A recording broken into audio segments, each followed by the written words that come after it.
అందరికీ నమస్కారం. నిత్రా క్యాలెండర్ దియా స్టోర్ పాఠకులకు శుభోదయం. ఈరోజు 29వ తారీఖు ఏప్రిల్ 2025 శ్రీ విశ్వవసునామ సంవత్సరం వైశాఖ మాసం వసంత ఋతువు ఉత్తరాయణం మంగళవారం. ఈరోజు తిథి విదియ రాత్రి 8:36 వరకు, తదుపరి తదియ. ఈరోజు నక్షత్రం కృత్తిక రాత్రి 10:12 వరకు, తదుపరి రోహిణి. ఈరోజు ద్వాదశ రాశుల వారి రాశి ఫలాలు ఏ విధంగా ఉన్నాయో తెలుసుకుందాం. ముందుగా మేషరాశి. ఆర్థిక పరిస్థితి అంతంత మాత్రంగా ఉన్నా అవసరానికి డబ్బు అందుతుంది. వృత్తి ఉద్యోగ విషయాల్లో చర్చలు సఫలమవుతాయి. ఆప్తుల నుండి వివాదాలకు సంబంధించిన సమాచారం అందుతుంది. చేపట్టిన పనులలో జాప్యం ఉన్నప్పటికీ నిదానంగా పూర్తి చేస్తారు. ఆధ్యాత్మిక చింతన పెరుగుతుంది.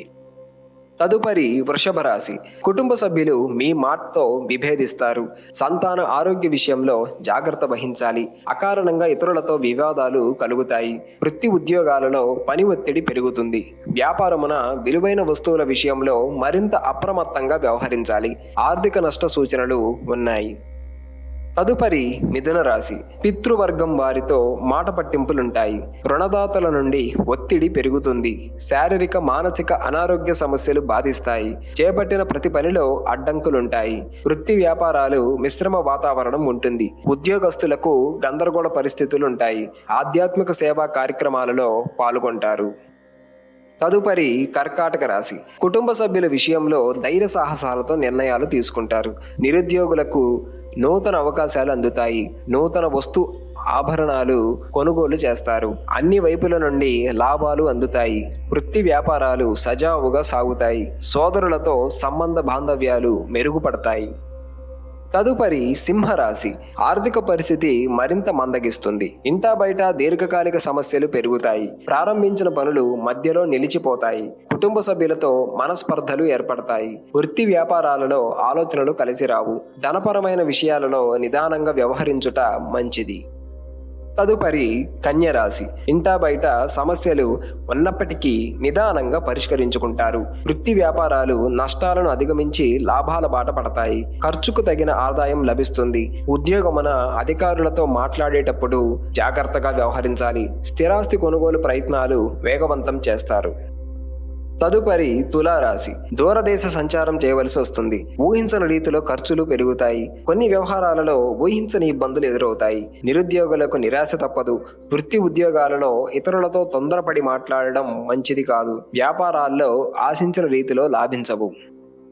తదుపరి వృశ్చిక రాశి. పాత రుణాలు తీర్చగలుగుతారు. సంతానానికి నూతన ఉద్యోగ అవకాశాలు లభిస్తాయి. ధనాదాయం బాగుంటుంది. ఇతరుల సహాయ సహకారాలతో కొన్ని సమస్యల నుంచి బయటపడతారు. శారీరక మానసిక ప్రశాంతత లభిస్తుంది. వృత్తి ఉద్యోగాలలో అధికారుల అనుగ్రహం కలుగుతుంది. వ్యాపారాలు విస్తరిస్తారు. తదుపరి ధనస్సు రాశి. ఉద్యోగస్తులు ఉన్నత పదవులు పొందుతారు. కొన్ని వ్యవహారాలలో ఆత్మవిశ్వాసంతో స్థిర నిర్ణయాలు చేసి లాభపడతారు. దాయాదులతో స్థిరాస్తి వివాదాలు పరిష్కార దిశగా సాగుతాయి. నిరుద్యోగులు లభించిన ఉన్నత అవకాశాలను జార విడవకుండా చూసుకోవాలి. ఇంటా బయట గౌరవ మర్యాదలు పెరుగుతాయి. తదుపరి మకర రాశి. గృహ నిర్మాణ ఆలోచనలు కార్యరూపం దాల్చుతాయి. వృత్తి వ్యాపారాలలో ఆశించిన లాభాలు అందుకుంటారు. సమాజంలో కీర్తి ప్రతిష్టలు పెరుగుతాయి. సంతాన వివాహ ఉద్యోగ ప్రయత్నాలు ఫలిస్తాయి. ఆర్థికంగా అనుకూల వాతావరణం ఉంటుంది. కుటుంబ పెద్దల ఆరోగ్య విషయంలో శుభవార్తలు అందుతాయి. తదుపరి కుంభరాశి. దూర ప్రయాణాలు వాయిదా వేయటం మంచిది. ధన విషయంలో ఇతరులకు మాట ఇచ్చి ఇబ్బందులు ఎదుర్కొంటారు. అనుకున్న సమయానికి అనుకున్న రీతిలో సౌకర్యాలు లభించక ఇబ్బంది పడతారు. వృత్తి ఉద్యోగాలలో నిలకడ లోపిస్తుంది. శారీరక మానసిక అనారోగ్య సమస్యలు మరింత బాధిస్తాయి. తదుపరి మీనరాశి. నూతన వాహనం కొనుగోలు చేస్తారు. ఇంటా బయట మీ మాటకు విలువ పెరుగుతుంది. జీవిత భాగస్వామి బంధువుల నుండి శుభవార్తలు అందుతాయి. చేపట్టిన పనులు అప్రయత్నంగా పూర్తవుతాయి. బంధుమిత్రుల సమాగమం ఆనందాన్ని కలిగిస్తుంది. వృత్తి ఉద్యోగాలలో సహోద్యోగులతో సఖ్యతగా వ్యవహరించి ప్రశంసలు అందుకుంటారు.